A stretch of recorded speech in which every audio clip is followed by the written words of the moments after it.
Good evening everyone welcome to our mini blog. आज थिला Sunday तो भावलु केन आड़े गोटे बुली जिमा बोली तापर भावली जे केन आड़े गले आमर बस पूरा खुशी हो जिवे।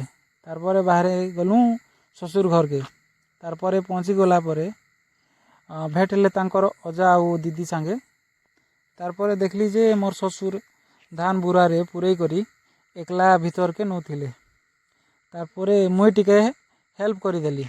परे सेनु बाहरला बेले मोर ससुर देसन 50 टंका गोटे से 50 टंका के धरिकिना बाहरी गलु जपाटना। परे पहुँची करी गलु गुपचुप स्टॉल के आउ गुपचुप आउ चाट खाई करी बस पूरा खुशी हो गले।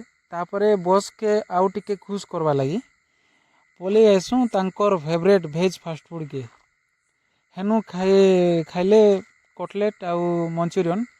तार परे आमे बाहरी पड़सू घर के।